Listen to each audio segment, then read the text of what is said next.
Hi, this is Malene Sebastian with my Microsoft Excel videos. Today we're going to be looking at the View tab, and the document I have open is the Lemonade Stand Edit 1, and I'm in the first worksheet right now, the final product, and I'm also in the View tab. So let's look at what you can do in the View tab, which is all about how you see your document. The default for Excel is going to be Normal View. That's kind of why they call it Normal View, because it's what you normally see if you haven't changed anything. So this is Normal View, and we have a few different views of it. In this second worksheet, I'm kind of zoomed in a lot. You can always zoom out down here, and this is part of what you can do in the View tab as well, but you can also access zooming right here. And you can also access 3 different views from right here, but we'll talk about how to get to them up here in the View tab. So Normal View, we don't need to spend too much time on that. The next one you might care about is Page Layout. So let's click on that. And this shows you what your document would look like printed out on the type of paper you've selected. So right now I'm at 8.5 by 11, and you can always go to Page Layout and change your size and just go to my page layout video if you want to see more on that. And that'll affect how big your paper is. Pretty straightforward. The next thing, the very helpful view is the page break preview. So click on that. And you get a little box, a little dialog box that opens up and says, hey, you can adjust where the page breaks are by clicking and dragging them. Okay, cool. So right now I can see exactly where the page breaks are, and maybe I don't want quite so much data on one page, so I click and drag, and there we go. And then if I go back to page layout, I can see that change reflected. Now the column for Friday has hopped over to the second page, and I can always go back and play with it some more to fit my liking. Custom view, it's not letting me do it right now, but that's if you have played around with your settings and you want to save the current view of the document you have. You can give it a certain name. You know, if you want to call it my Sebastian page, you know, whatever you want to call it, Sebastian view, you name it that, and then you can apply that custom view later once you've messed with more settings and you want to go back to that view. And here we have full screen.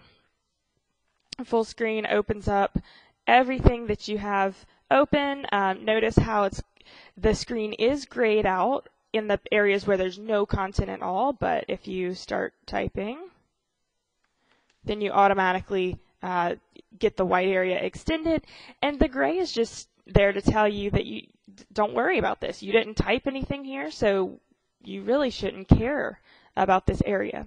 And I just have to hit Escape, ESC, at the top left of your keyboard to get out of that view, and here we are again in Page Break Preview. I think I'm going to head back to Normal View now that we've seen all of our views. And let's look at the Show section now. And the Show section is really straightforward. You can turn your grid lines on, off. Headings are these things in gray. The names of your columns and rows. There they go, on, off. Formula bars, this thing right here. Oh. Now, careful, if your cursor is in the formula bar, all of this is no longer available to you. You have to have your cursor somewhere in the sheet before you turn off the formula bar. So just make a note of that. If you're wondering, why is everything gray? You didn't mess everything up. It's just because your cursor's somewhere within the either the formula bar, or if your cursor is in a cell, as it is here, you can see, then you can't access these things in the ribbon. So just keep that in mind. Okay, that was a quick section. Well, actually, one more thing, the ruler's available if you're in Page Layout View, and we see it up here, and that's on, and that's off. Nice and easy. Okay, so let's go to Zoom. Really straightforward. You click on Zoom, you can go to 200, and you hit OK, and there we are at 200. You can go to any other of the defaults, or you can fit selection. So that's if you highlight this. Well, let's highlight this. Okay, and then you go to zoom and fit selection. Watch what happens. Boom. It fills up the entirety of the workspace, the area that's available where you see the content of the Excel file. Okay, and what do we have next? You can do a custom, and then here, let's just go back. Let's go to 75. There we go. All right, the next button is related to the previous button. This is the 100% button. You click it, you go to 100%. That is all that it does. Oop. Whoops, I ended up in a different tab. Sorry. There we go. And then we have one more button here, and it's zoom to selection. So that's if I highlight a selection, and I only care about that. I only want to see it. There we go. You zoomed into your selection. So this is recommended if you have a lot of data in one tab and you want to clear your mind of all the extra stuff and you just want to focus on one area. That's what this is perfect for. All right, next section. We have new window. So there's new window. It opens up your document. As we can see here, here was the original, the :1, and then it's going to open it up as :2. This is good if you want to. Let's actually click on this button here, arrange all, and we're going to have some options. I'm going to go with horizontal. There we go. Okay, so everything that I have open, it now arranges itself nicely according to whatever option I chose. And these two, the two that are identical, let me get rid of this extra document. Notice how we're still within Excel. I'm not exiting a whole window. It's kind of these mini windows within the entire thing, within the workspace. Okay, and I'm going to exit that one. Okay, so now let's do arrange all again, and let's go with vertical this time. Okay, so there's two copies. It's the same document, and notice, let's say I make changes in one, it happens in both. So these are linked. They're not separate documents entirely. Okay, so I don't need this at the moment, so I'm going to go exit one and restore the size of the one that's left over. Now, here's something that I find really, really cool. Let's do this. I'm going to make sure I'm in the final product, and I'm going to zoom in to my data because maybe, my eyes aren't good or my eyes are tired, and I want to be able to look at all this data. Now, what if I asked you, how many days did Lauren work on Friday? And I'm zoomed in. Or what if I asked you, how much money did Lauren make? Okay, so that's fine. What I can do is scroll down. And of course, I'm going to be exaggerating here. But I've scrolled down here and I say, well, wait, I don't remember where Lauren's row is. And I don't know which one of these is Lauren. That's a problem. Sometimes you'll have data where you have hundreds of rows and hundreds of columns, and it's not quite as simple as the chart that we have here. And so you might need some help. And that is where Freeze Panes comes in. And Freeze Panes is amazing. So watch this. I'm going to go to Freeze Panes. I am going to freeze the first column. Watch this. Now when I scroll to the right, what happens? Isn't that cool? Column A, no matter how far I go down the sheet, it's going to stay fixed at the left side of my screen. I think that's so cool. You can also, there also exists an option, well, first of all, to unfreeze it. So if you don't want to do that anymore, there we go. It's not freezing that column anymore. And you can also freeze the first row. Now, in this particular example, we have this weird yellow title box at the top. So, it's not as useful as in other cases, but that's okay. Let me just show you. Freeze top row, and it just does row 1. And so as we scroll down, that one remains. So not so useful in this case, but often can be very useful for other spreadsheets. Okay, now here's the kicker. What if I wanted to do a row and a column both at once? Unfortunately, you can't just choose to freeze the top row and freeze the first column at the same time. But luckily, there's a third option that we skipped over, and that third option is just called freeze panes. So here's how it works. If, for example, in this case, I want to freeze row 8, because that's the one that has my headers in it, right? My Monday, Tuesday, Wednesday, and then I also want to freeze column A because that has my employee names in it, so my row headers. I can do that.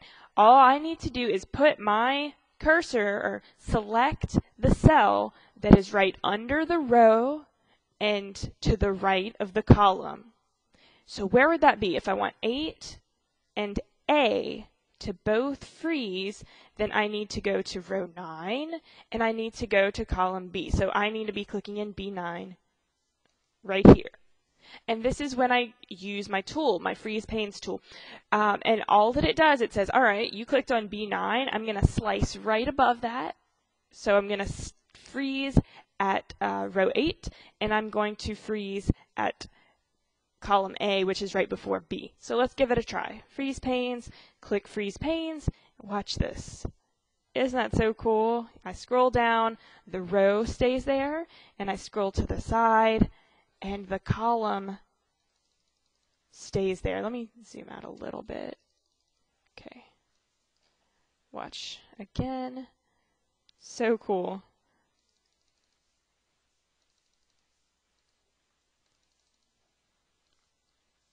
Okay. And that's it for freeze panes. So I'm going to unfreeze and bring me back to normal. Other options that we have here, we can split the page in half, or actually into 4. So we have a vertical and a horizontal splitter. And remember, this isn't 4 different documents. This is all the same document, but the cool thing is I can be editing things at the bottom here, and then over here I might want to be editing something, that's off on the top right, and I can access both without having to scroll and scroll and scroll, and it's really annoying. If I don't want a 4-way split, I can double click to get rid of one of the splits. Now I just have 2. That's it for splitting. Let me get rid of a split. Now hide will hide your current document that you have open, whatever workbook. And remember, I can have more than one open at once, so I can just unhide and bring back whichever one that I hid. But this is useful for if I have multiple ones open and I can say, oh, I want to hide that one, and then underneath that I had another one that I was also working with. Okay, at this time I need to also have another document open to show you this next section. So to do that, I'm going to hit Control N for new document. So you can see here, here's 2 different documents, and let me just show you hide. If I click hide, one of them's gone. If I want to bring it back, unhide, and there it is. Okay, so now we have this option, view side by side, and voila, there we go. It's pretty much like arrange all. And anything that you have open, it's gonna show them side by side, and you can set it up so that they scroll synchronously. Okay, so let me just type something here. Here's my last name, and I just want to show you, see how they scroll together? You can turn that off. Okay, you can scroll just this or just this. So really cool options. And let's say I go around and I play with these. I change the size. I can do things like restore here. I can minimize. And if I've really messed it up or I just want a fresh slate, I can always just go reset window position. Boom, they're both back to how they were. Okay, I don't want to save that. All right, let's make some little changes here. Okay, no formula bar.